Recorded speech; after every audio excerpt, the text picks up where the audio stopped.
In Georgia, 20 miles north of Atlanta, is Roswell. Veteran Officer Jeffrey Sanders is on patrol and leaving a service station. I see this large SUV on the other side of the median. The vehicle's either stalled or was involved in an accident. It was just hard to say at first what was going on. Traffic one will be out with a 41 at Med-Cell 92. Lots of injuries here, so. We deal with 7 to 8 accidents a day. This one struck me strange because it wasn't up against a tree. It was just kind of sitting in the roadway. The airbags had been deployed, and I noticed a individual sitting in the driver's seat. Hey, you okay? You okay? Papa Kilo Tango, 1 unresponsive. I really can't see what's going on, so I walk around to the passenger side.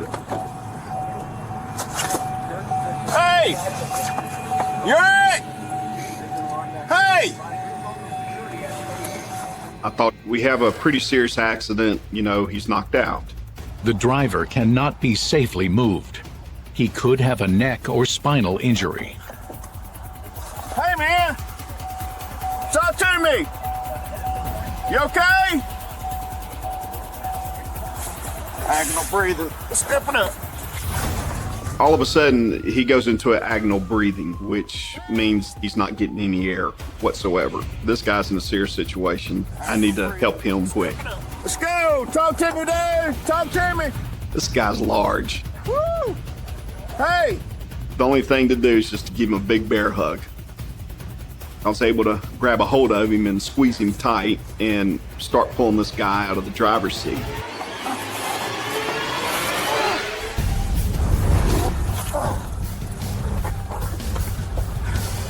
CPR progress. Come on, talk to me! When I got him laid down on the ground, I started doing CPR, I started doing chest compressions. I didn't have time to get my defibrillator from my vehicle. Let's go! I just knew his heart needed to start pumping blood.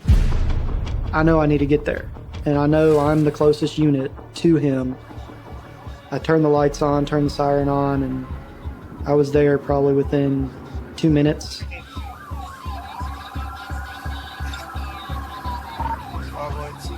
When you hear sirens approaching, Let's go! it's like, whew, you know, I got help coming, you know, help's here.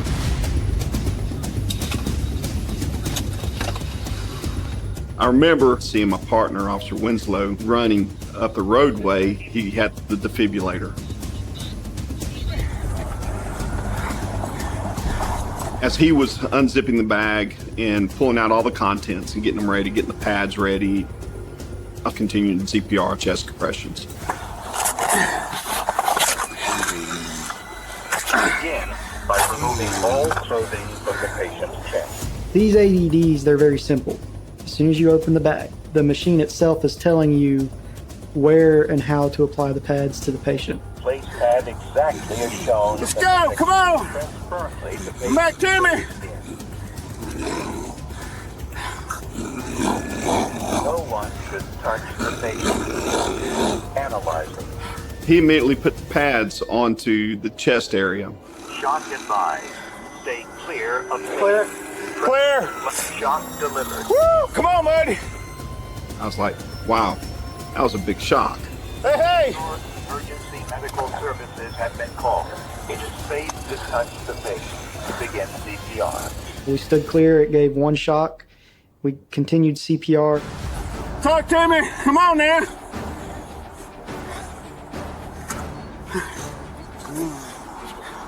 You need me to take over? I'm good right now. Hey! As I was doing the second part of the chest compressions, this guy's eyes fluttered. Hey! And I look at Officer Winslow, he looks at me, and we're like, did that just happen? Yeah. There you go. Can you hear me? There you go. This guy, he just opens his eyes. It's like, hey, welcome back to the living, you know, and he just staring at us. Well, talk to me, buddy. Tell me your name. The best way to describe it is almost somebody in a deep sleep to all of a sudden they're awake now. That surprise on their face and the surprise on your own that they're now awake. What's your name? It's okay. Okay, stay down. Keep your head down, okay? You're all right. Talking. Tim? There you go, Tim. I'm Jordan, Tim. The fact that he was talking, he was becoming alert, made it even better. 45 seconds. We'll deliver one shot. Analysis will reveal. CPR. He's sweating. His name's Tim. Yeah. How old are you, Tim? 56. All right, buddy. I remember when the EMS, the ambulances arrive, you get a sense of relief knowing that this guy is still in serious condition. You want me to tear the pads off? Just keep them on just in case. Okay. What's going on? You were involved in a car accident, okay? Huh? You were involved in a car accident, okay? We have paramedics here. They're going to help you, okay? Not advised. We had to hear that. Touch the patient. So Jeff and I, when that relief hit us, we shared a fist bump, and then it was back to business. We had work to continue to do. 45 seconds until analysis will reveal. Emergency responders take the 56-year-old to the hospital. He survives the ordeal. Now, the officers turn their attention to the SUV. Still don't know what he hit. That tree. That tree right there. He hit it and he came back? Yeah, you can see where his tires went up on the curb and then I guess he rolled back after he hit it. He's lucky he didn't go into somebody. Yeah. Amazing, that tree shifted off. It could have been a lot worse as far as his foot continuing to be on the accelerator and the vehicle gaining a lot higher speed. Obviously in our job, we have days that are just horrible. And then one day you're going to have a great day like this where you save someone's life. And you go, yeah, that's why I got into this job. That's what I wanted to do. I wanted to make a difference. Officer Sanders has since retired. I'm not as young as I used to be or as strong as I used to be, and being able to help this guy out of this vehicle, get him back to where he could be with his family was just something to end a law enforcement career with. It was something pretty special and exciting. In Utah, He's got the baby. He's holding it. I can see him. a wanted ex-con kidnaps a baby. Go, go, go, go, go, go. I'm not going back to prison, lady. I'd rather die. He wants to trade the baby's life for his freedom. He's out of the car. We had given him every opportunity to give up the baby, and he wasn't going to have it. Suspect is running south in the field. I remember thinking, how am I going to save this baby? We do not have line of sight on suspect. Baby's right in your hand, okay? Yeah, traffic, come outside. On Utah's southwestern border with Arizona lies the city of St. George. It's surrounded by the Mojave Desert. The city sits in a valley, and it's a beautiful area with a lot of red rock, desert landscape, almost like you would envision in a dream, something on a wallpaper on a computer. It's very stunning. Police from neighboring Washington City are following a car containing ex-convict Oscar Alcantara. They have a warrant for his arrest.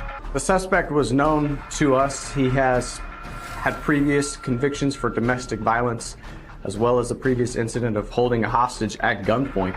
Law enforcement had come into contact him on like 2 or 3 separate incidences over the past week, and he had been able to evade us. Washington City Police Department had received a tip that he was going to be at this particular apartment complex.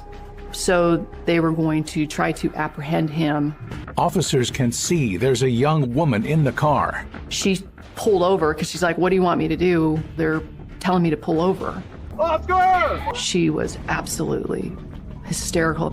She's yelling at the officers that her child is in the car. Hey, he's got the baby. He's holding it. I can see him. I can see him. He's got the kid. He has SWAT coming. He's trying to get to the front seat. He's trying to get to the... Hey, he's got the gun. He's got a gun. He's got a gun. He's got a gun. He's got a gun. Go. Got gun pointing to baby's head. Go, go, go, go, go, go. Alcantara has taken the baby boy out of the car seat and is holding him on his lap. I was the afternoon shift, the swing shift. And as we were just starting our day, the call came out over our radio that Washington City was in pursuit of a vehicle. A gentleman had kidnapped a child and stolen the vehicle. I've never once heard an actual legitimate kidnapping be broadcast over the radio, so this is something that we need to take very serious. 911, the address of your emergency. Hey, the cops are following this person. Stop! Or I will shoot myself and to the baby. Okay, where are you at? Right now I'm driving. The cops are behind me. They know who I am. Tell them to stop, please, or I will shoot the baby and kill myself. We had a hostage, right? A child that was kidnapped. It's priority number one. And so we were going to do what was needed in order to rescue and save that child. Just passing 2450 south on a green light. Speeds are 81 miles an hour. Traffic starting to thin out. St. George know that he has a gun to the baby's head, and the baby is in the front seat with him. You kidnapped this baby? Yes. Where did you kidnap the baby from? For their mom. Told her to stop now, and the baby the one to report. The officers are not going to hurt you, okay? Pull over, let the baby go free. I'm gonna transfer you over to one of the officers, and she's gonna talk you through this. Hold on 1 second for me. I was kind of brought into negotiations a little bit later on in my career. I'd spent most of it as an investigator, where you kind of develop being able to talk to people. And that's one of the skill sets as a requirement as a negotiator, is just being able to communicate, right? Transferring you over to an officer, okay? Oh my God. Stay with me. I went to my vehicle to join the pursuit, and then dispatch patched through the suspect to my phone. Hello? Are you there? Can you hear me? Hello? Hi! Is this Oscar? Hey, stop. Immediately, I just put the car back into park and just sat there in the parking lot of the police department. I'm dropping the baby off right now at my friend's house. Going to stop. You're going to your friend's house? Okay, let me ask you Yeah, I'm this dropping him off right there. I don't want to hurt this baby. I'm going too fast. I don't want to hurt her. I just want to drop him off. Now wait, you not can catch me later. Okay, Please, Oscar. lady. I don't want to hurt nobody. I just don't want to go back to business. There was no way to communicate with him. He was literally just yelling. And it's one of those things that's, if I can't say anything, right, we can't get that two-way conversation going. I do not want to hurt this baby. Okay. I got kids. I'm only trying to get away. Oscar, let me stay on the phone with me. I'm going to just talk to dispatch. Oh my God. Just a I second. don't have time. There's a cop behind me. Please, lady. I'm going to start shooting. I don't want that, lady. I'm begging you guys. I'm begging you guys. Had there not been a baby or somebody kidnapped, we know who he was, we know where essentially he lived, we would not have pursued. We would have not risked the lives of citizens and law enforcement to pursue him. That child is what changed it all. We were doing everything we were doing for the child. He's about to get I-15 south. As the vehicles proceeded on I-15, the suspect just accelerated at a very, very quick pace. Hey, Oscar, listen to me for just a second, okay? So, I understand you're frustrated, right? I don't want... The suspect had been in the system. It wasn't like that he was new to how police respond, and he knew that by holding that baby on his lap, that would restrict our abilities to stop him. And he used that, obviously, to his advantage. There are mechanisms in place to stop pursuits or to end pursuits sooner, right? You can spike the tires, you can use what's known as a pit maneuver, but all of those things you have to account for the fact that there's an innocent child and the vehicle could crash. Ultimately, it all hinged. He had to stop or slow down drastically. That was the only way that I can even see a positive outcome. The suspect is the one in control of the situation, right?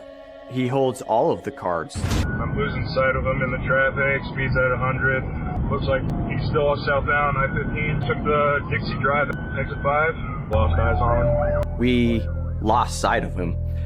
With him weaving in and out of traffic, we honestly lost sight. On that particular day, I decided to run traffic on Dixie Drive. Dixie Drive intersects with I-15. Told myself, hey, I'll drive to an area close to I-15 just to be in that area.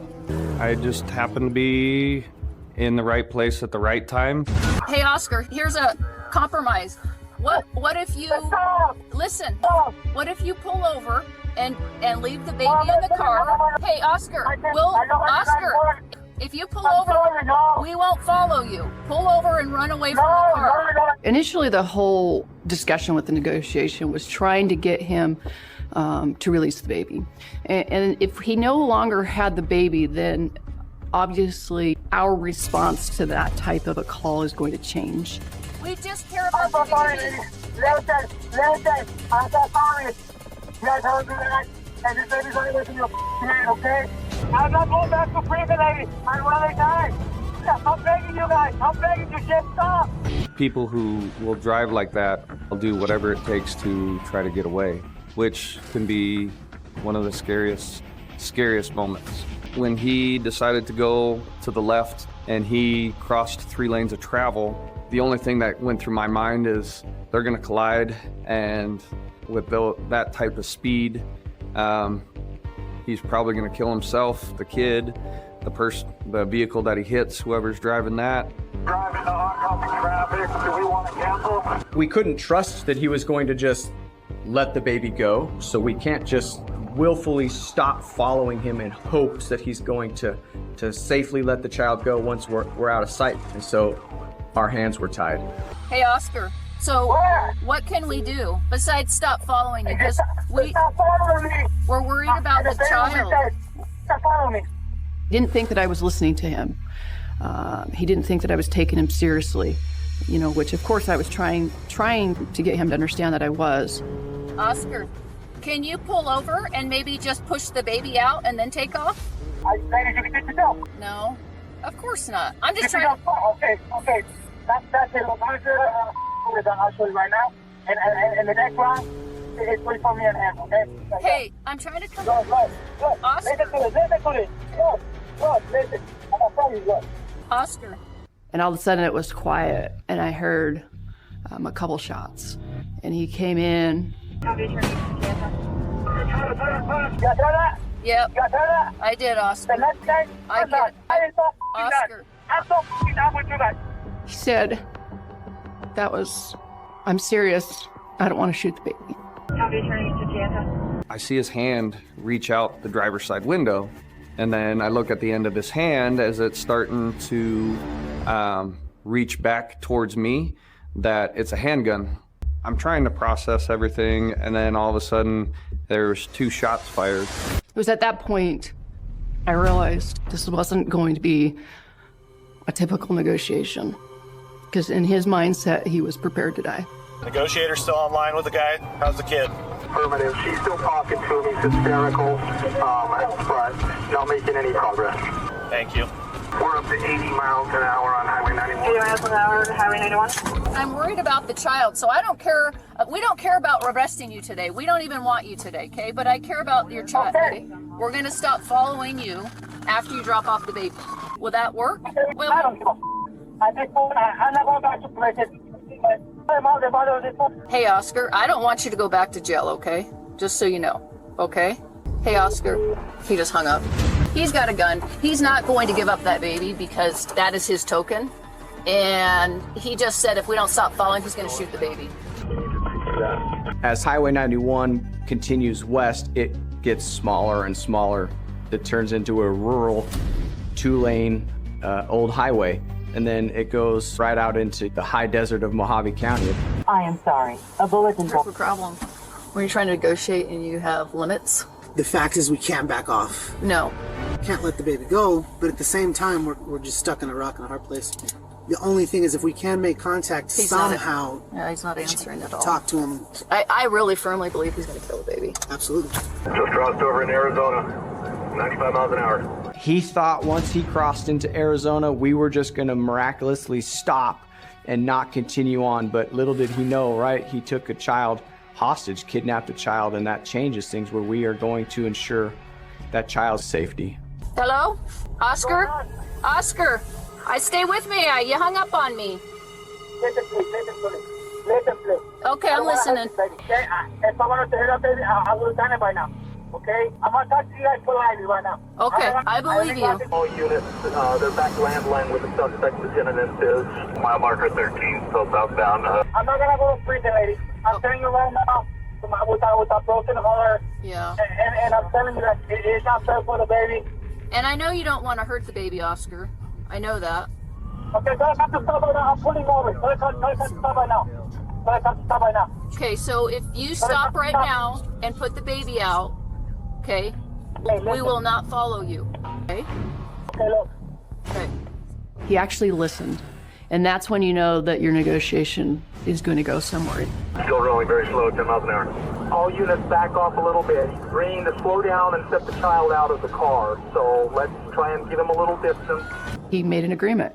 And I was certain. I was probably, if someone had asked me, I would say 95% certain that he had made up his mind that he was going to leave the baby. And you report directly to the police. I pulled over already, okay? Okay, we're listening. Is he pulled? Okay, let me verify. Is he pulled over? Let me ask. We've got traffic coming right into our stop. At the end of this pursuit, it was the furthest thing from an ideal scenario. We are in Mojave County, several miles into Arizona. But we are on the one side, there's traffic coming up the opposing side that we have no control over. Arizona deputies have joined the chase, unaware that Alcantara has agreed to stop. We had no way of communicating. Our radios don't talk to Mojave County. What's going on? Holy Mojave! I just saw him. He's got a gun up to the kid's head. He stopped in the middle of the road on 91. The Mojave County unit is about 20 yards off. Get that guy out of there. At one point, a Mojave County sheriff's deputy comes right up on him. So they have, you've got, so we're not, if you let the baby out, Oscar. What you doing that? Okay, let the baby out. Hello? Can you hear me? Hello? I'm here. Yes. If you, Mom, please. He's out of the car. He's got a gun to the baby's head. He's got a gun to the Gun to baby's head, gun to baby's head. He's out of the car, out of the driver door. Okay, baby's down, copy that. And it's at that moment where I'm thinking, okay, holy cow, this is gonna happen. He actually is going to leave the child there on the shoulder of the road and continue on. Go! Holy, any update on shutting northbound down? We've still got innocents coming in. Oscar? Hey, Oscar. Just stay on the phone. It ended. The call ended. Get the Arizona crap out of the way! Get over this way, now! I got it. That way! Get over the way! Get over to the right! I got it. Move that way. We got a sniper, move! Somebody had gotten too close. And at that point, the phone went dead. He's moved to the front of the car. Child's back in his arms. Child's back in his arms, yes? Walking out of view further either south down the highway or into the shrubbery. We do not have line of sight on suspect. Last saw baby still in arms. We've given him every opportunity to put the child down, to just leave the child alone and continue on. And we would leave him alone, but that wasn't happening. Honestly, it was very stressful. We needed to control the situation. Male's running southbound towards Beaver Dam. Copy, running southbound towards Beaver Dam. Yes, he still has the child. I hear on the radio, he's running, and I can't do anything about it. I was so close. And it just got out of my hand. And I couldn't get it back. Male's running southbound. Alcantara appears to be heading towards houses on the edge of the desert. Would he break into a home? Would he take other people hostage? Would the situation just grow? That was something that we couldn't let happen. We made a plan that we were going to get people in strategic positions to contain him and the baby. Control advise Mojave County that suspect is running south in the field towards his location. We're sending units that way. I see him. I got a visual on him. He went straight out into the open desert. He's still holding the kid right by his head. That guy. He never once does not have the child between us and him. Never. It was a human shield, right? It was protection for him. He's right here. If we get the sniper here, we'll have a shot. Stan, go to the RV, nice and high. Our sniper will be deployed in 60 seconds. I knew that Officer Thompson was a sniper on our SWAT team, and I asked him to deploy. So he went and positioned himself on top of a truck in an attempt to kill the suspect, to end the situation if it came to that. But then on the other side, it's like, well, what if he stands up and he has empty hands? We're gonna go and we're gonna arrest him. They said they're repositioning the sniper. That's a shot, though. Moving with the baby. Sniper's in place just west. Sniper's in place, copy. I'm fired. Sniper shot at him. He's running north. Yes, immediate action. When he fired that first shot, we couldn't see the suspect and the child, so we had no idea if it was successful. He's down, unknown if that's us. Be careful. But it sounds like suspect is down. I'm thinking, is the child all right? Was the shot successful? Was it a shot that didn't harm the child? And did we have a suspect that was down? Go up. He's still talking. He's still talking, yes, be careful. Oscar, right? Oscar! Suspect is up and running.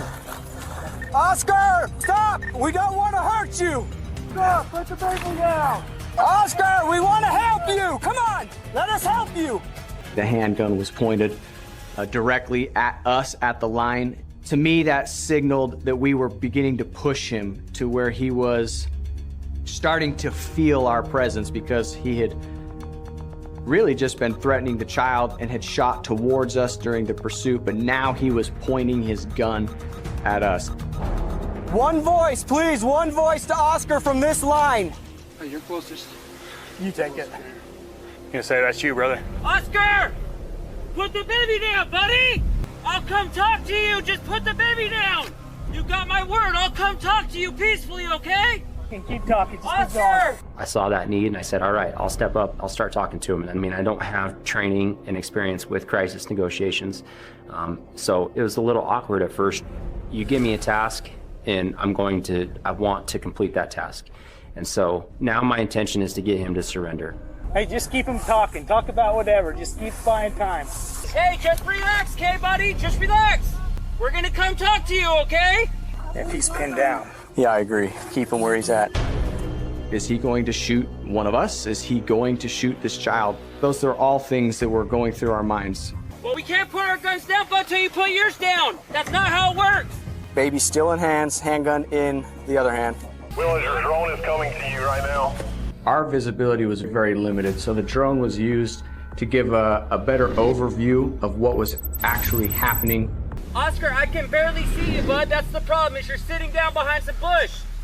If you stand up and start walking towards me, I'll walk towards you. I'll meet you in the middle, okay? If he'll surrender, we guarantee his safety. Oscar, if you surrender peacefully, buddy, I guarantee your safety. Promise you. I just wanted to just grab him and just shake him and be like, dude, just listen to me. But it was frustrating, and it felt like the longer we were in this stalemate, the greater the chance the child was going to be harmed.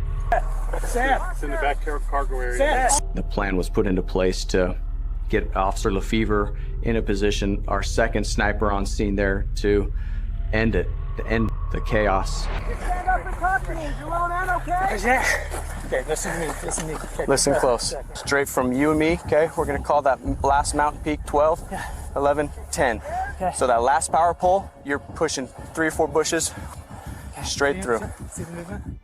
Some of the things that you have to consider when you're a sniper on the SWAT team is that you're going to have to make lethal choices, and you're going to have to take someone's life to save someone's life. And that's something that I realized a long time ago, something that I was willing to do. Oscar, can you stand up for me, bud? Stand up! Okay, when you're good, just come check that side. Got gun in his hand? Yes, baby in hand, the other. In the sniper realm, this is a really difficult shot to make because the ultimate liability is killing an innocent subject, especially unintentionally, and I remember feeling that way, thinking, okay, you only got one shot at this. Perfect. Okay. Yes, I can.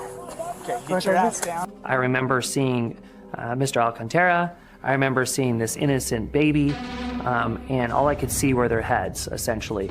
And I remember thinking, wow, this is someone's child just like I have a child. How am I going to save this baby? Seth, make sure you get your good shot. Seth, you got to get down. Hey, he sees you. I needed Officer Lefevre to be able to move in as undetected as possible. And Officer Ott was encouraged to just engage in conversation, to buy that distraction. I understand that we're trying to get a sniper in a position, but it's my job to get him to surrender before we even have to take a shot. Tell us that you don't have a gun. Stand up. Okay, come out. Hands up! Hands up and come out, buddy! Okay, we don't want to shoot you, just come out! I know you're scared, bud, but I promise you everything's gonna be okay if you surrender! In that moment, it was like, this is it. He's going to either let the baby go, or he's going to put the baby down and walk up to you. Oscar! Oscar! Stand up and I will walk to you! Stand up and I'll walk to you! You see my gun waving right here? That's me, man! It just kept. There's always the possibility of a peaceful outcome, and generally that's what happens. They see that they've put themselves in a corner that they can't get out of, and for the most part, people do give up.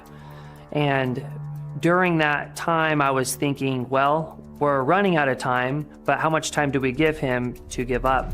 Tell Seth he's got open air. Seth, it's open air. Sounds good to me. Oscar, I promise you we're gonna stop if you just surrender. Are you okay? See my gun waving right there? That's it, Seth. Hey, look over here, Oscar. I remember looking through the scope. You could see the anxiety on his face, and it looked and appeared as that he was never going to give up. And I had made the decision that if I got into a position where I could take a shot, I was going to take that shot. Seth, he's a very good friend of mine. I know that that's what he has to do. And honestly, I don't wish that upon anybody. I wanted to do everything I could to prevent Seth from being put into that incident where he has to live with that the rest of his life. And then knowing that the baby also needed to be saved as well. So I was very vested in trying to get him to surrender. No, they said he's basically just slowly crawling on his knees with baby west, according to the drone. So he's gonna be going more and more into that thicket.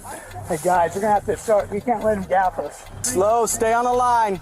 Hey, I understand, but Oscar, no one's going to shoot you if you just stand up and surrender. Okay, you got him good. All right, hold.